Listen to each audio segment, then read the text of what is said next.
Yes, us. Welcome to the Kefi Life Podcast. My name is Kiki Vale, and I'll be your guide to creating a life of ola kala, all is well. Together, we'll get back to the basics, and we'll explore fresh new ways to flourish in mind, body, and soul the Greek way. You can look forward to interviews, stories, essential self-care strategies, recipes, and actionable takeaway ola kala moments. This is going to be so much fun. Let's get going. Πάμε! Our Lexi for today is pizza. Pizza or pizza. Haha, same word in both languages, Greek and English, but not created the same way in all parts of the world. Take Italy, for example. Pizza is thin, and so are the toppings. Greek pizza is proofed and cooked in a metal pan rather than a deep pan. It also uses olive oil, and Kefi Life is the best. Chicago pizza is world famous, especially with the deep dish. It's thick crust and heavy cheese. Yummy. Grab me a beer. Any way you eat it, pizza or pizza is a crowd pleaser.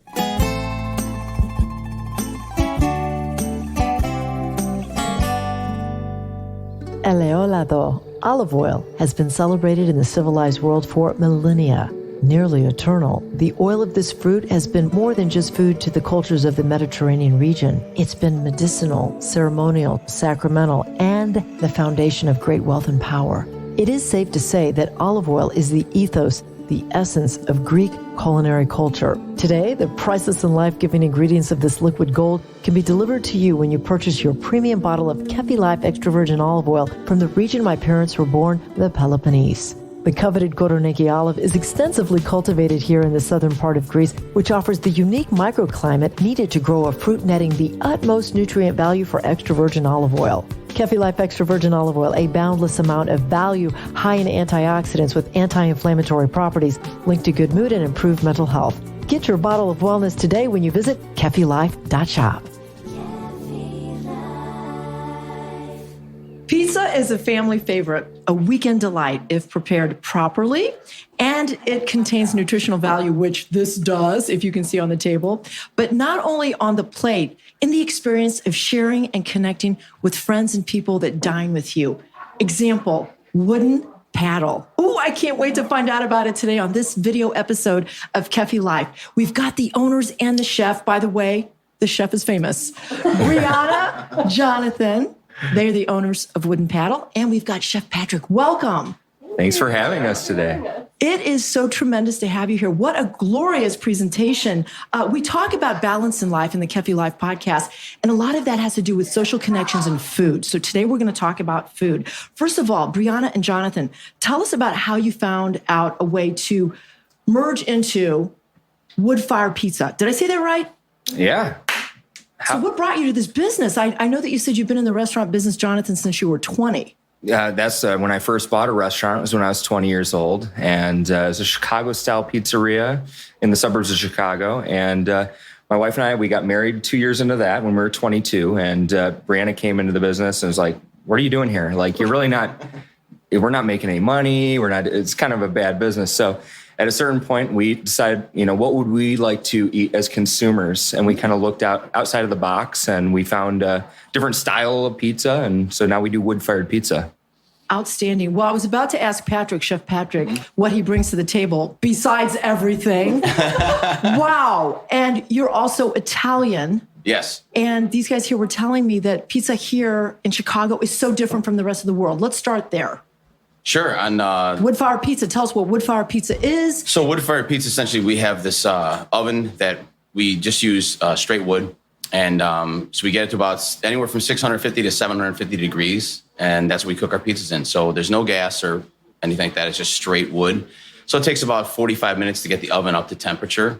And what that does is that it creates an environment inside of there. When you're baking the pizza, we have a higher hydration in our dough.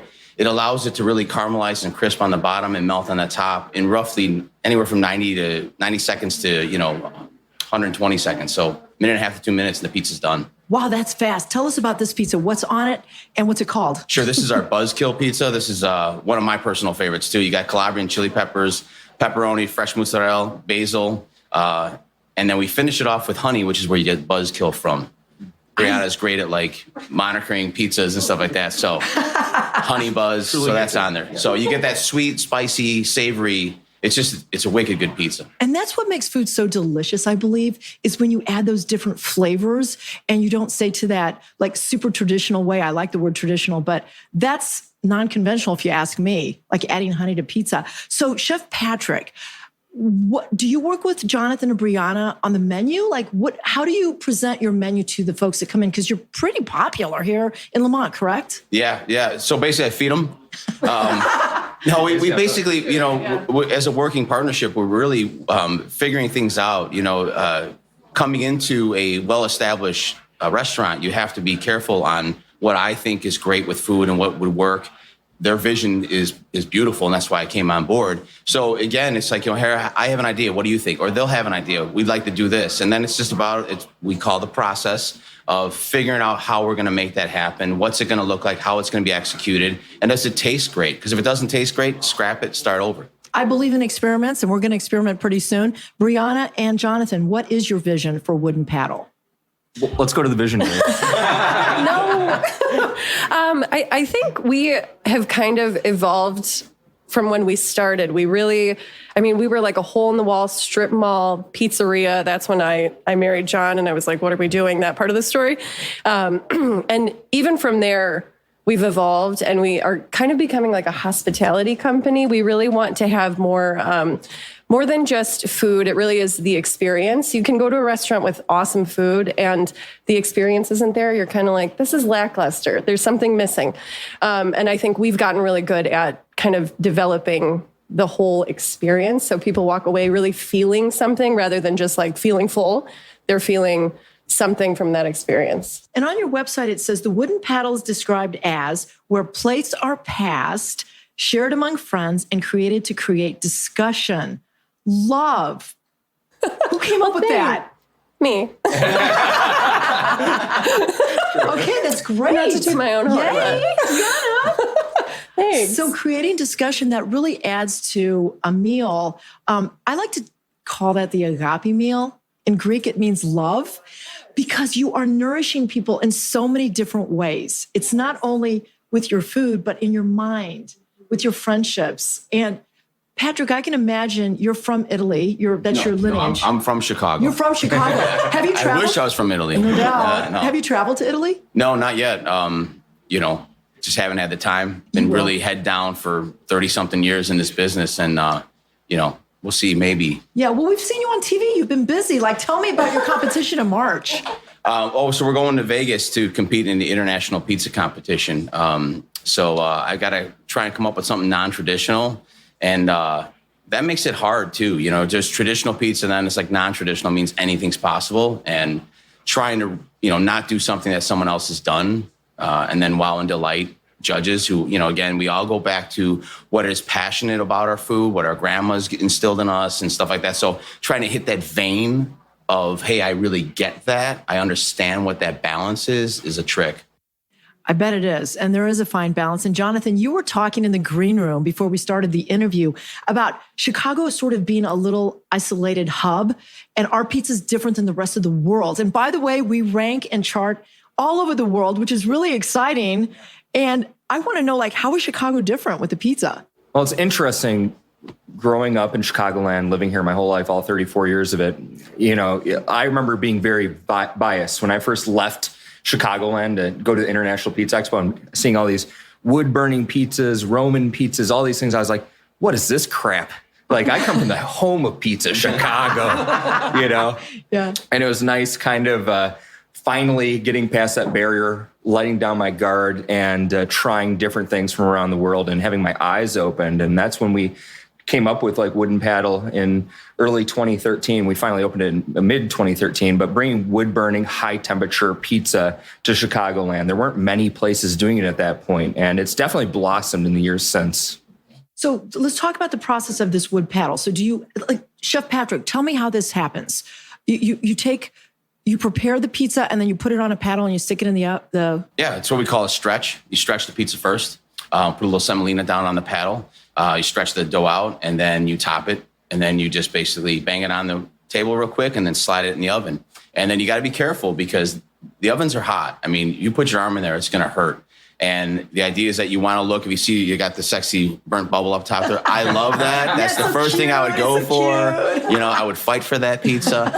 So what you want to do is you want to make sure you're turning the pizza and you keep it in the same spot because you don't want to take away the heat from the other part of the base of the oven. So you kind of just turn it in one spot, maybe 4 times, and you pull it out. But it takes, an eye to look into that. It's 4 feet away sometimes in the back and noticing, hey, that one's got to be turned. That one's ready to go. Sometimes you jump in one in the back that you put in first. Sometimes you jump in one up front. The oven just kind of circulates that heat. So it's an art form in a basic, simple way, but it's beautiful when it's done right. Well, I really believe that food is art. If it's done correctly and you make it with love, which, by the way, do you have a recipe? Do you just create and just remember? How does that work for you?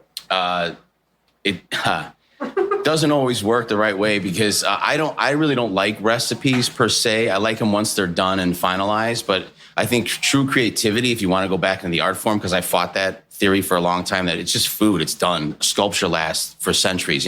This is done, you're done, and tomorrow might be different, right? So, but going back to that format, when you look at it, you always want to be maintain that vision that you had. And so when the recipe is going, you're just trying to create and balance. And then when you're done, you got to go backtrack and say, oh, what did I do here? What did I put in there? And that's where the trick comes in to replicate that. Because ultimately, as good as I am, I need everyone else to be in order for us to be successful. So you can't just wing it all the time. You have to finalize that recipe. So it's not always easy. Makes sense. No, it's not easy. And especially with ADD. Oh, honey, let's say. What else are we looking at here in our final moments? Tell us what we're looking at, and then we can talk about locations.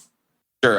So we have our Buzzkill pizza. This is our oak leaf salad, which is a local hydroponic greenhouse that grows the salad for us in Lockport. And then we have our mushroom Alfredo orchette pasta. And that has Windy City mushrooms on there. So we've got lion's mane, chestnut, oyster, and black pearl mushrooms in there. And then it's topped with Spirit Farms beet microgreens. So we kind of keep it local if we can. And we love those mushrooms. It's like chicken in there. It's real meaty. They're not normal mushrooms. Oh, I can't wait to try them. And I just found out today that mushrooms are actually more full of protein than meat. I cannot believe this. Is that true? Beef? Anyways, what I love about this is it looks great. It's going to taste great, I'm sure.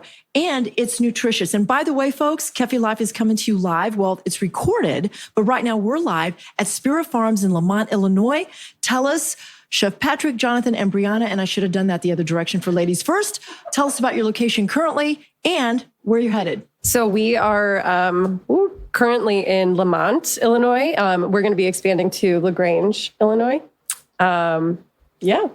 Website, woodenpaddle.com. Okay, fantastic. I ask all my special guests this question because I want to know what we've learned in life. Make it quick if you can. In my life, I've learned that. Oh boy. I actually was so excited to answer this question because I'm like such a little self-development glutton, honestly. So, got to pare it down from a TED Talk. But I think when I was kind of trying to rack my brain for what would be the one thing for us, I think it really came down to successful people and unsuccessful people both hate doing kind of what it takes to become successful, but successful people do it anyway. And I feel like that has a lot to do with how we operate, everything we've done so far. It's difficult to run a restaurant. It's difficult to be a chef. Nothing that we've done or accomplished. I don't think anybody would take our 20s, your 20s. Nobody would take our 20s. But they want what we have now. They want to be the chef that Patrick is today. They want to own a restaurant. So I think that kind of sums up what at least in business, what I've learned. So it takes work. It really does. We're very business oriented because mine is business too. But when it comes to restaurants, a lot of places can make good food, and saying fresh these days doesn't even mean much. But in a good restaurant, you can taste it. You don't really need to advertise it. And people will we see from reviews, and that's what it's all about. And also just the experience, you make good food at home, but you come to a restaurant for that service and experience, and we think we're great at it. So that's what we kind of focus on, is just making sure people have an awesome time when they come out. For me, it's practice commitment.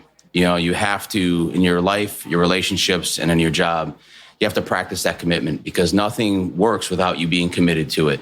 And it works across every scope of your life. And that's what I've learned in 37 years in this business is stay committed, stay focused, and practice that every day.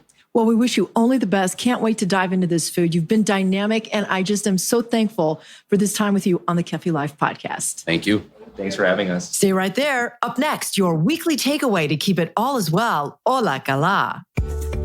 This Hola Kala moment brought to you by the law offices of Liston and Centillus. Ranked number 1 by the leading lawyers network since 2010, taking care of all your real estate needs. Put the unexpected with the unexpected. When it comes to mixing up the program, so to speak, doing so will bring on a whole new energy. Take, for example, when Chef Patrick describes a recipe that calls for drizzling honey over cheese pizza. He made it this way, I tried it this way, and it was unexpected, but it was a delicious surprise. The unexpected with the unexpected. How about a lady going out for the night and she puts on unexpected bedazzled shoes with a pair of jeans, white crisp shirt, and a blazer? Wow, sharp, unexpected, dressy with casual, unexpected. It's Hola Kala, all is well when you think outside the box and put the unexpected with the unexpected. Kiki Vale is the founder of Kefi Life. She is passionate about whole person wellness and living a fulfilled life. Her Kefi Life podcast is created to simply and naturally help you harmonize the mind, body, and soul the Greek way. Visit KefiLife.com and check out Kiki Vale on LinkedIn and on Twitter. Join us again next time for more positive energy and inspiration on Kefi Life.